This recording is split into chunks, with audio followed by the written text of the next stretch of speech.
ఈ రోజు నుంచి శ్రావణ మాసం మొదలు హిందూ క్యాలెండర్ ప్రకారం ఆగస్ట్ 13, 2026న మొదలై సెప్టెంబర్ 11, 2026తో ముగుస్తుంది. శ్రావణ మాసము అంటే శుభమాసం. శ్రావణ మాసాన్ని నభో మాసము అని కూడా అంటారు. నభో అంటే ఆకాశం అని అర్థం.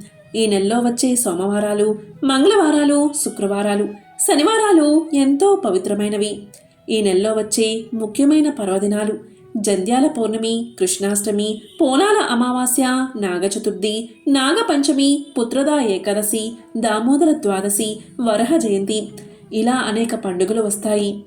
ఈరోజే శ్రావణ గురువారం. ఎంతో పవిత్రమైన విశేషమైన రోజు. శ్రావణ మాసంలో వచ్చే మంగళవారం, గురువారం, శుక్రవారాలలో లక్ష్మీదేవిని పూజిస్తే విశేష ఫలితాలు కలుగుతాయని పురాణాలు చెప్తున్నాయి. గురువారము అంటే కూడా అమ్మవారికి చాలా ఇష్టం. అందుకే గురువారాన్ని లక్ష్మీ వారము అని పిలుస్తారు. మరి ఎంతో విశేషమైన ఈ శ్రావణ గురువారం రోజు శ్రీ కనక మహాలక్ష్మీదేవి కథను ఎవరైతే వింటారో లేక చెప్తారో అటువంటి వారి సకల పాపాలు తొలగి అష్టైశ్వర్యాలు, భోగభాగ్యాలు కలుగుతాయి. వారు పట్టిందల్లా బంగారమే అవుతుంది. మరి ఆ కథ ఏంటో ఇప్పుడు ఈ వీడియోలో తెలుసుకుందాం. అదే శ్రీ కనక మహాలక్ష్మీదేవి కథ. పూర్వం పరాశర మహాముని, నారద మహాముని కలిసి త్రిలోక సంచారానికి బయలుదేరారు. వారలా తిరుగుతూ భూలోకంలో ఒక గ్రామం చేరుకున్నారు. ఆ సమయంలో ఆ గ్రామవాసులైన బ్రాహ్మణ, వైశ్య, క్షత్రియ, శూద్రజాతుల వారంతా వారి వారి ఇళ్లను గోమయంతో అలికి లక్ష్మీదేవి పాదాల ముగ్గులు పెట్టారు. స్త్రీలందరూ తలంటు స్నానాలు చేసి కొత్త బట్టలు కట్టుకుని మహాలక్ష్మీ పూజ చేస్తూ ఉన్నారు. ఆ గ్రామవాసుల భక్తి శ్రద్ధలకు నారదుడు ఆశ్చర్యపడి పరాశర మునితో ఇలా పలికాడు. మహర్షి, బ్రాహ్మణులు మొదలు కడజాతి వారి వరకు అందరూ కడు సంతోషంతో పూజలు చేస్తూ ఉన్నారు కదా. ఎవరి గురించి ఈ పూజలు చేస్తున్నారు? వీరు చేస్తున్న వ్రతమేమిటి? ఈ వ్రత నియమాలు ఎలాంటివి అని అడగగా పరాశరుడు చిరునవ్వుతో, నారదా, ఈరోజు గురువారం కదా. ఈ రోజు శ్రీ కనక మహాలక్ష్మికి అత్యంత ప్రీతికరమైన రోజు. అందువల్లే ప్రజలు లక్ష్మీ వ్రతాన్ని ఆచరిస్తున్నారు. శుక్రవారంతో పాటు గురువారం కూడా లక్ష్మీదేవికి చాలా ఇష్టమైన రోజే.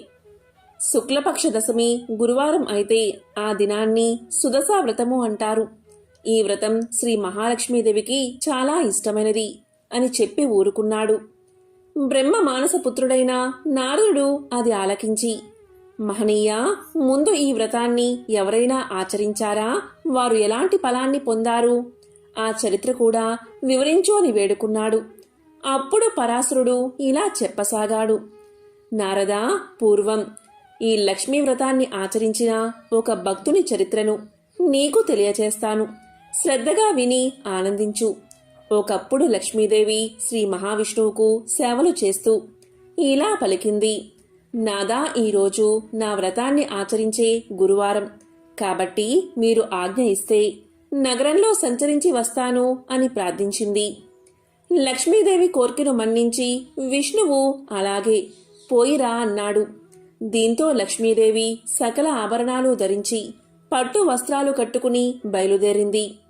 ఆమె వెళ్లిన వెనకనే విష్ణువు ఒక ముసలి బ్రాహ్మణ స్త్రీ రూపం ధరించి ఆ మాయా వేషంతో ఒక ఇంటిలోకి ప్రవేశించాడు. ఇక లక్ష్మీదేవి గ్రామ సంచారం చేస్తూ ఆ వృద్ధ బ్రాహ్మణ స్త్రీ ఇంటికి వచ్చి ఆమెతో ఇలా పలికింది.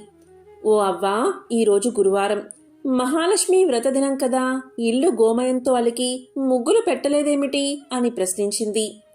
అంతన ఆ అవ్వ, అమ్మా, ఆ వ్రతాన్ని ఎలా చెయ్యాలి, ఎవరిని పూజించాలి, వివరించు తల్లి అని అడిగింది.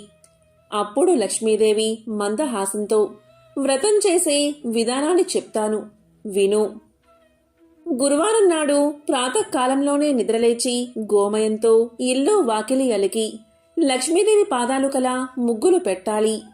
కొత్త కొలత పాత్ర ఒకటి తెచ్చి కడిగి ఎండబెట్టాలి. దాన్ని వివిధ రకాల బొమ్మలతోనూ ముగ్గులతోనూ అందంగా అలంకరించాలి.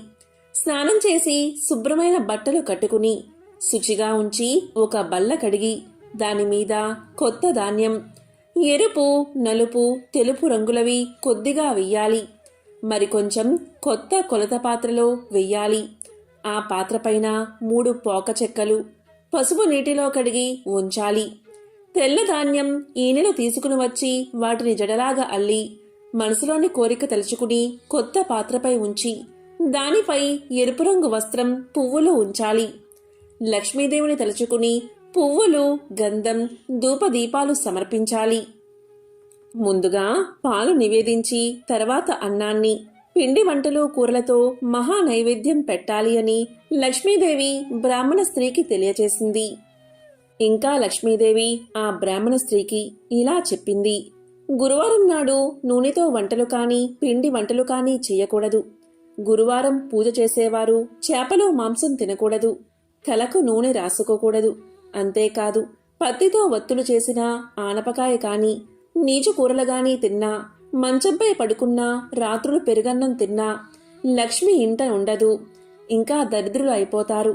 గురువారం నాడు ప్రాతకాలంలోనే లేచి పొయ్యిలోని కాలిన బూడిదను తీయకపోయినా, వీధి వాకిలి తుడవకపోయినా ఇంట లక్ష్మి నిలవదు.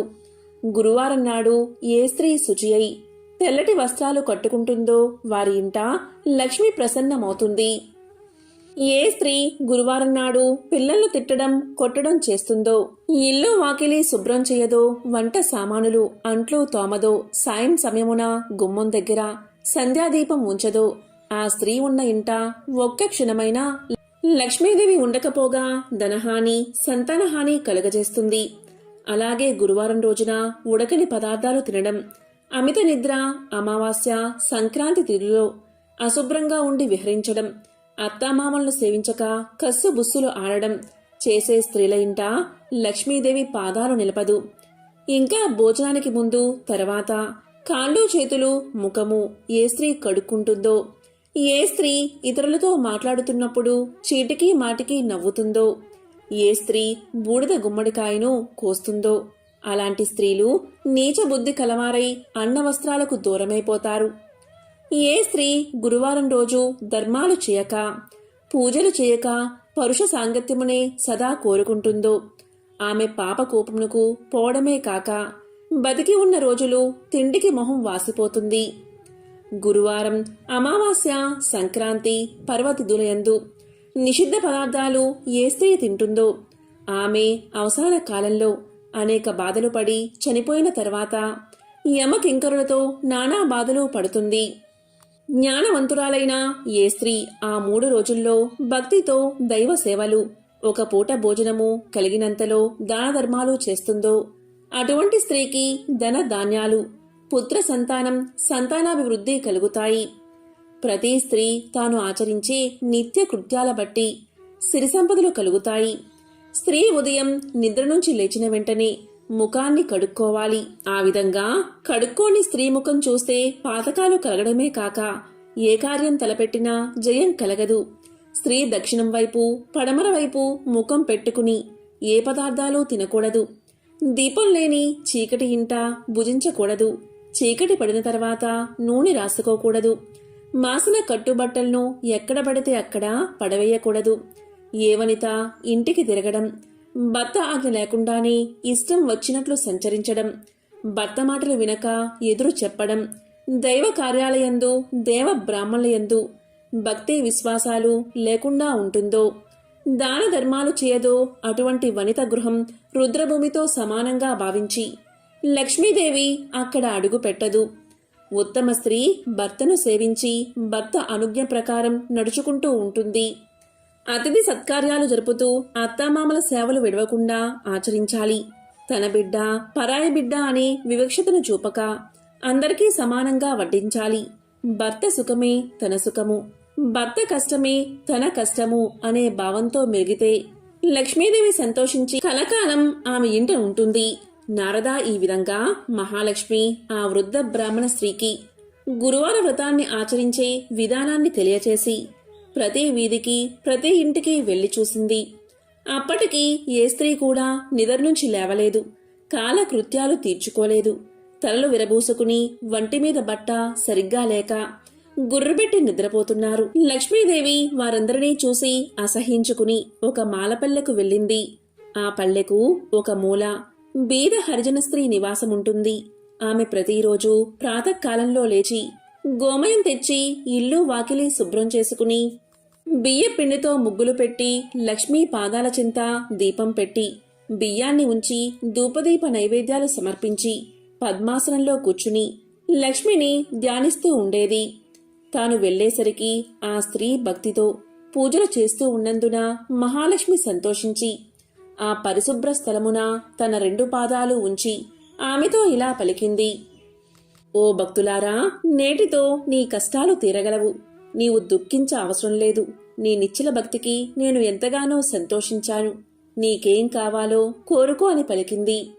శ్రీ మహాలక్ష్మి సాక్షాత్తు దర్శనం చూడగానే ఆమె నోట మాట రాక ఏ వరాన్ని కోరుకోలేకపోయింది.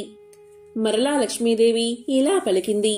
నీవు బతికి ఉన్ననాళ్ళు అష్టైశ్వర్యాలతో తులతూగిదువుగాక, జన్మాంతమున వైకుంఠానికి వచ్చుదువుగాక, నా వ్రతాన్ని చేస్తూ ఉండు. నీకు శ్రీహరి అనుగ్రహం కూడా కలుగుతుంది అని చెప్పింది మహాలక్ష్మీదేవి. ఇక మహాలక్ష్మి చెప్పిన ప్రకారం ఆ హరిజన స్త్రీ కడునిష్టతో ధ్యానం చేస్తూ ఉండేది. లక్ష్మీదేవి పాదాలయందే మనసు లగ్నం చేసి ఉన్నందున ఆమె భక్తికి లక్ష్మీదేవి ఆనందించి ఆమె ఉన్న పూరగుడిసెను పెద్ద భవంతిగా చేసింది. ఇంటికి 4 మూలలా ధనరాశులు ఉన్నాయి. దానివల్ల ఆమె భాగ్యవంతురాలు అవడమే కాక 5 పుత్రులు కూడా కలిగారు. ఓ నారదా, ఇంకా విను. ఆ హరిజన స్త్రీకి లక్ష్మీదేవి ఐశ్వర్యాన్ని కలిగించిందంతా బలరాముడు తన దివ్య దృష్టి వల్ల తెలుసుకుని విష్ణుమూర్తి వద్దకు వెళ్లి లక్ష్మీదేవి మాల పల్లెకు పోయి అంటరాని మాల స్త్రీకి సిరి సంపదలు ఇచ్చినందున మహా నేరం చేసింది కాబట్టి లక్ష్మిని నీ మందిరంలోకి రానివ్వదని తెలియచేశాడు బలరాముడు. అంతలో గ్రామ సంచారం చేసుకుని వస్తున్న లక్ష్మీదేవి విష్ణు మందిరంలోకి ప్రవేశిస్తూ ఉండగా బలరాముడు ద్వారానికి అడ్డంగా నిలబడి లోనికి రావద్దని శాసించాడు. మరియు శ్రీహరి నీవు ఈమె ముఖాన్ని చూడవద్దని కృష్ణుణ్ణి ఆజ్ఞాపించాడు. అన్న ఆజ్ఞ ప్రకారం లక్ష్మిని వదిలేయడానికి హరి ఒప్పుకున్నాడు. వెంటనే లక్ష్మీదేవి తాను ధరించి ఉన్న బంగారు నగలు తీసేసి పట్టుచీరను విడిచి చిరిగిన వస్త్రాలు కట్టుకుని ఇల్లు విడిచి వెళ్లవద్దని పరిచారికలు ఎంత బతిమాలినా వినక మరలా వస్తానని చెప్పి వెళ్లిపోయింది. ఆమె వెళ్లిపోయిన తర్వాత బలరాముడు శ్రీహరితో కలిసి మందిరంలోని ప్రతి గదిని చూడగా అన్ని గదులు వెలవెలబోతూ ఉన్నాయి. ధనాగారంలో ధనం లేదు. వస్తు సామాగ్రి అంతా మాయమైపోయింది. వంటను వండడానికి పదార్థాలు లేవు. బంగారు బిందెలు మట్టి కుండలుగా మారిపోయాయి. ఆఖరికి తాగడానికి పాత్ర కాని నీరు కాని లేకపోవడం వల్ల దాహంతో ఉపవాసం ఉండి బలరాముడు మహావిష్ణువు నిద్రపోయారు. మరనాడు ప్రాతకాలంలో ముఖం కడుక్కోవడానికై నీరు కూడా దొరకలేదు. ఇక వారికి ఏం చెయ్యాలో తోచలేదు. పిచ్చి ఎక్కినట్లు అయినది. అంత బలరాముడు జగన్నాథుడైన విష్ణుమూర్తితో బలరాముడు ఇలా పలికాడు. తమ్ముడు, మనం నిన్నటి రోజున ఆహారం తీసుకోలేదు. చాలా నీరసించిపోయాము. ఈ రోజైనా తిండి తినకపోతే ఎలా బతుకుతాము? అన్నీ కొరతగా ఉన్నాయి. కాబట్టి మనం బిచ్చం ఎత్తైనా సరే ప్రాణాలు నిలబెట్టుకోవాలి. కాబట్టి మనిద్దరం బయలుదేరదాం రా అని పలకగా జగన్నాథుడు అంగీకరించాడు. ఇద్దరూ సాధు వేషాలు వేసుకుని భిక్షాటనకు బయలుదేరారు. వారు ఎవరింటికి వెళ్లి అడిగినా వారు కపట సన్యాసులు, చోరులు అని ఒక్కరూ భిక్షను పెట్టలేదు. కసరి పొమ్మన్నారు. అలా వారిద్దరూ తిరుగుతూ ఒక షావుకారు ఇంటికి వెళ్లి భిక్షాందేహి అని పలికారు. ఆ ధనికుడికి ఆ సన్యాసుల మీద జాలి కలిగి వారిని ఆదరించి కూర్చోబెట్టి భోజన పదార్థాలు తేవడానికి లోపలికి వెళ్లి చూశాడు. కాని ఇంట్లో ఉన్న పదార్థాలన్నీ మాయమైపోయాయి. దానితో బలరామకృష్ణులిద్దరూ ఆకలి బాధతో తూలిపోతూ ఒక చెరువును చేరుకున్నారు. ఆ కొలను నిండా పద్మాలు విరబూసి ఉన్నాయి. సరే, వీటి తూడుకాయలను తిని ఇప్పటి ఆకలి బాధ తీర్చుకుందామని చెరువులోకి దిగారు. వెంటనే ఆ చెరువంతా ఎండిపోయింది. చేసేది లేక వారు నిరాశతో వెళ్లిపోయారు. అలా వెళ్ళగా వెళ్ళగా ఒక తపస్సాలి కుటీరం కనబడింది బలరామకృష్ణులకు. ఆ కుటీరాన్ని సమీపించి ఆకలి తీరడానికి ఏదైనా పెట్టమన్నారు. అప్పుడు ముని తాను తినడానికి ఉంచుకున్న పాలు అన్నాన్ని ఇవ్వబోగా ఆ పాత్రలోని అన్నం పాలు మాయమైపోయాయి. ఇక చేసేది లేక బలరాముడు విష్ణుమూర్తి సముద్రం వైపుగా పయనించారు.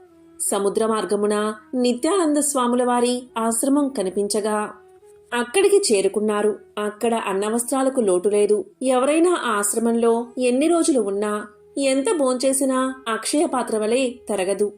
కాని బలరామ జగన్నాథ స్వాములు అక్కడికి చేరుకోగాని లక్ష్మీదేవి ఏ పదార్థాలు లేకుండా చేసింది. దాంతో అన్నదమ్ములిద్దరూ అక్కడ్నుంచి బయలుదేరి మరొక భవనాన్ని చేరుకున్నారు. అది లక్ష్మీదేవి నివసిస్తున్న భవనం. చాలా రోజుల నుంచి తిండి లేక నీరసించి ఉన్న వారిద్దరినీ లక్ష్మీదేవి చూసింది. లక్ష్మీదేవికి జాలి కలిగింది. వెంటనే ఆమె స్వయంగా పిండి వంటలతో భోజనం తయారు చేసి దాసదాసీల చేత వారికి స్నానానికి నీరు పెట్టించి చెలికత్తెల ద్వారా వారికి భోజనం వడ్డించింది. వారు సంతృప్తిగా భోంచేసి బయట ఉన్న అరుగు మీద పడుకున్నారు. కాని వారికి నిద్ర పట్టలేదు. ఆ ఇల్లు, ఆ ప్రాంతం, ఆ వంటకాలన్నీ వింతగా తోచాయి. ఆలోచిస్తున్నారు వారు. అంతలో ఒక చెలికత్తె వచ్చి, "ఓ స్వాములారా, మీది ఏ గ్రామం? ఎక్కడి నుంచి ఎక్కడికి వెళ్తున్నారు? మీకు భార్యాపిల్లలు ఉన్నారా? ఇలా ఎందుకు తిరుగుతున్నారు?" అని అడిగింది. దానికి బలరామ జగన్నాథ స్వాముల వారికి ఏం చెప్పాలో తోచక ఒకరి ముఖం ఒకరు చూసుకున్నారు. అంతా సర్వేశ్వరుడైన శ్రీహరి మాత్రం ఇలా చెప్పాడు, "నేను శ్రీహరిని. ఇతడు నా అన్న బలరాముడు. మా తొందరపాటు వల్ల నా ఇల్లాలైన లక్ష్మీదేవిని ఇంటి నుంచి వెళ్ళగొట్టి ఈ కష్టాలు తెచ్చుకున్నాము.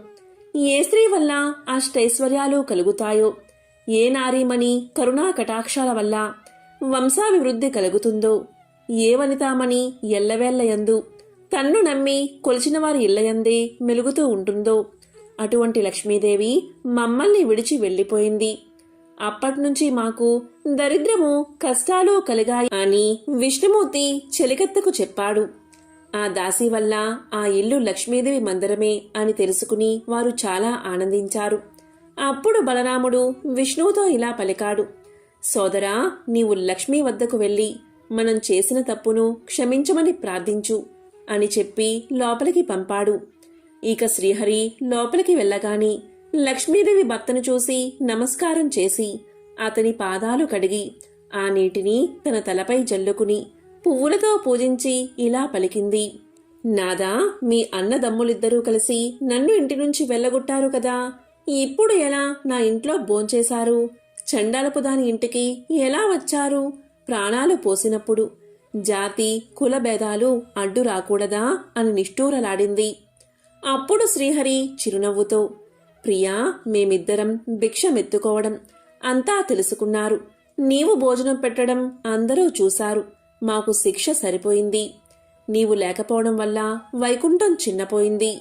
నిన్ను వదిలినందుకు మాకు అన్నీ లోపాలే జరిగాయి. కాబట్టి మా వెంట రమ్ము, వైకుంఠానికి పోదాము" అని పలకగా శ్రీహరి మాటపై లక్ష్మీదేవి ఆ ఇంట అడుగుపెట్టగాని, అంటే వైకుంఠంలో అడుగుపెట్టగాని అన్నీ యథాప్రకారంగా మారిపోయాయి. ధనాగారమంతా ధనంతోనూ బంగారంతోనూ నిండిపోయింది. వస్తు వాహనాలతో, దాసీ జనాలతో, భక్త కోటితో వైకుంఠం కలకల్లాడింది. కాబట్టి ఓ నారదా, గురువారం నాడు లక్ష్మీ పూజ చేసి ఈ పురాణం చదివినా లేక విన్నా అలాంటి వారికి వెనుకటి జన్మలో చేసిన పాపాలు నశించి మోక్షం కలగడమే కాక 1,00,000 గోదానాలు చేసినా ఫలితం కలిగి మరుజన్మలో అష్టైశ్వర్యాలతో తులతూగుతారు. ఈ లక్ష్మీ పురాణ పఠనం ప్రతి మానవుడు ముక్తి పొందడానికి మార్గదర్శనం కాగలదు అని పరాశర ముని నారదునికి శ్రీ లక్ష్మీ పురాణాన్ని వివరించాడు. ఎవరైతే ఈ గురువారం రోజు ఎంతో మహిమాన్వితమైన కనక మహాలక్ష్మీదేవి కథను వింటారో లేక చదువుతారో అటువంటి వారికి అష్టైశ్వర్యాలు భోగభాగ్యాలు కలుగుతాయి. లక్ష్మీ కటాక్షం కలుగుతుంది. ఎంతో మహిమాన్వితమైన ఈ కథలను విన్నా, చదివినా, చెప్పినా, వినిపించినా జన్మల పాపాలు తొలగి కోటి జన్మల పుణ్యం వస్తుంది. భక్తులారా, శ్రీ మహాలక్ష్మి యొక్క షష్టమ కళ అయిన శ్రీ విజయలక్ష్మి అనుగ్రహం లేనిదే మన పనులన్నీ నిరర్ధకములే అవుతాయి. 6వ కళ అవడం వల్ల షష్ఠీదేవిగా చెప్పబడే ఈ మహామాత దయవల్లే దేవతలు రాక్షసులను ఓడించగలిగారు.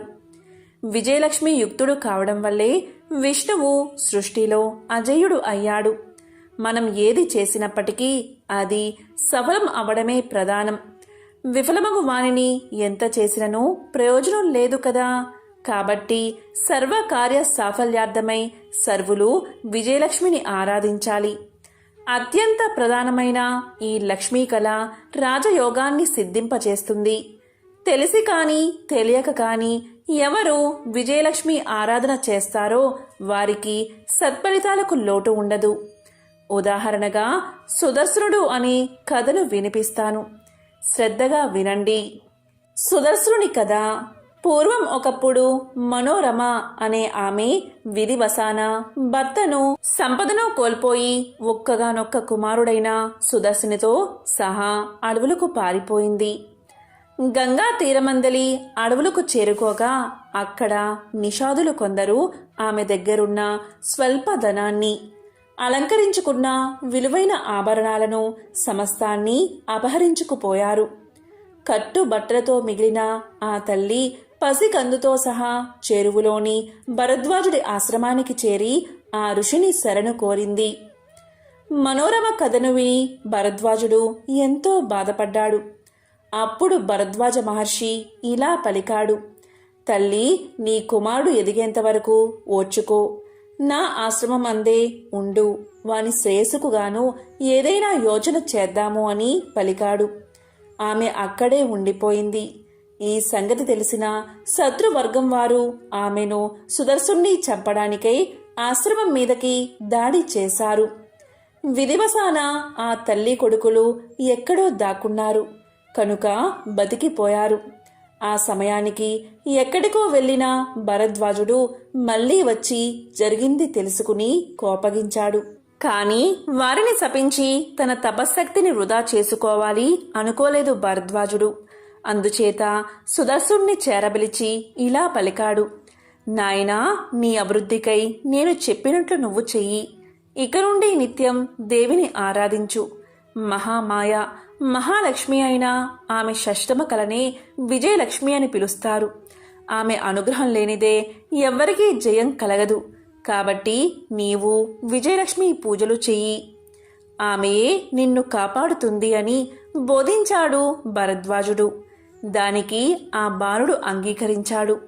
భరద్వాజుడు మంత్రోపదేశం చేశాడు. ఆనాటి నుంచి సుదర్శనుడు ఆ మంత్రాన్ని నిత్యము జపించసాగాడు. విజయలక్ష్మిని ఆరాధించసాగాడు. ఆ తల్లి ప్రభావం వల్ల అటుపై వారికి ఎలాంటి ఆపద కలగలేదు.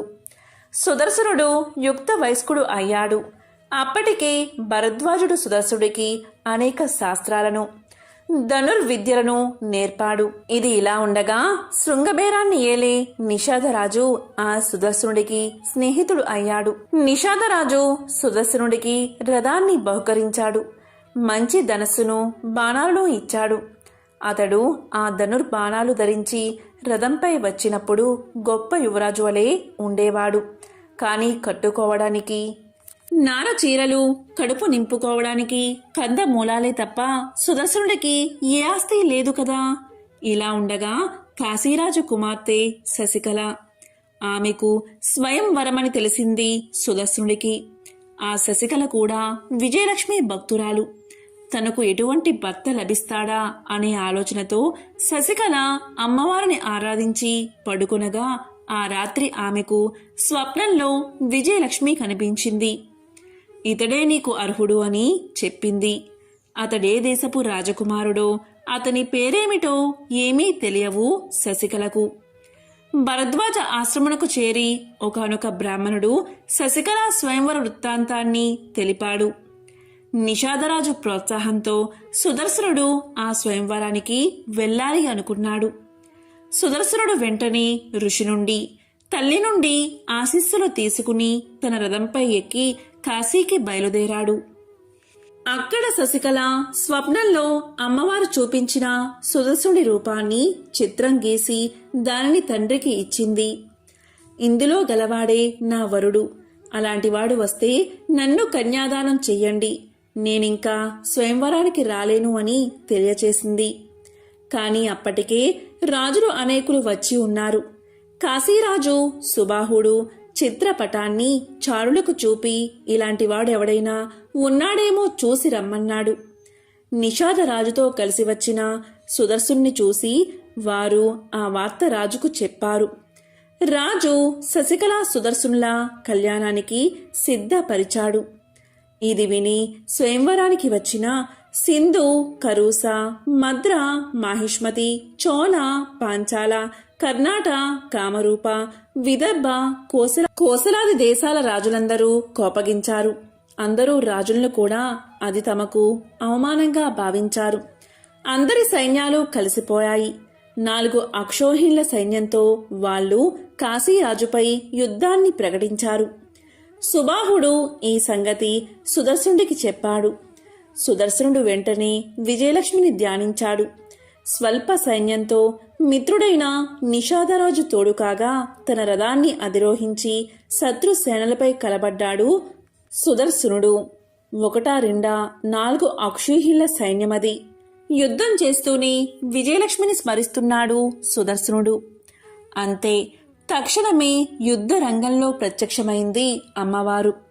ఆ తల్లి ఎర్రగా కెంపులా మెరిసిపోతున్న శరీర ఛాయతో, ఎర్రటి పట్టుచీర కట్టుకుని ఎర్రటి ఆభరణాలు, ఎర్ర పూలమాల ధరించి ఉంది. శంఖం, చక్రం, గద, ఖడ్గం, ధనుర్బాణాలు, తొమరం, కుంతలం ధరించిన 8 చేతులతో గరుడ వాహనం మీద నుండి దిగింది రణరంగంలోకి. శత్రు సైన్యాలను ఎక్కడికక్కడే నరికి పారేయసాగింది. శత్రువులు లీలగాను నిషాద, సుబాహు, సుదర్శనులు అస్పష్టంగానూ ఆమెను చూశారు. ప్రళయంలా ముంచుకొచ్చిన సైన్యం పట్టుమని 10 గడియలు కూడా పోరాడకుండానే సమసిపోయింది. విజయలక్ష్మిని కాశీరాజు అనేక విధాలా ప్రార్థించాడు. సుదర్శనుడు భక్తి పారవస్యంతో ఆ తల్లికి పాదాక్రాంతుడు అయిపోయాడు. విజయోత్సాహంతో ఆ తల్లి ఇలా పలికింది: సుదర్శన, వెళ్ళు. అయోధ్యాపతి ఈ యుద్ధంలో చనిపోయాడు.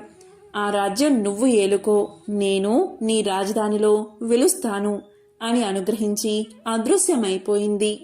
సుదర్శనుడు శశికళను మనువాడి అయోధ్యను పరిపాలించి అఖండ సుఖ విజయాలను పొందాడు. అపూర్వమైన ఈ విజయలక్ష్మి మహత్యాన్ని విన్నా చదివినా సర్వసుఖాలు కలుగుతాయి, విజయం చేకూరుతుంది. ఓం శ్రీ మహాలక్ష్మియే నమః. ఓం శ్రీ మాత్రే నమః.